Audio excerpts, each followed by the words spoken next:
দেবের নবীরা প্রথম সুযোগ নিল। সারা সকাল তারা বালদেবের কাছে প্রার্থনা করল, কিন্তু কোনো আগুন এলো না। এলিও হাসতে হাসতে বলল, বালদেব বোধহয় নিদ্রা গিয়েছেন, তোমরা একটু জোরে জোরে ডাকো। এবার তার নবীরা সারাটা দুপুর ধরে চিৎকার করে চলল, কিন্তু কিছুই ঘটল না। এবার এলিওর পালা। সে প্রথমে একটা বেদি তৈরি করল, তার ওপর বলদটিকে রেখে কাঠকুটো দিল তার ওপর। বেদির চারপাশ দিয়ে সে মাটি খুঁড়ে গর্ত তৈরি করল। এরপর সে পুরো জায়গাটার ওপরেই জল ঢালল যতক্ষণ। এখন এলিও প্রার্থনা শুরু করল। প্রায় সঙ্গে সঙ্গেই আকাশ থেকে আগুনের গোলা পড়তে শুরু হলো।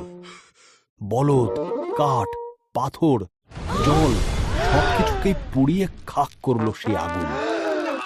লোকেরা নতজানু হয়ে চিৎকার করে বলল, প্রভু,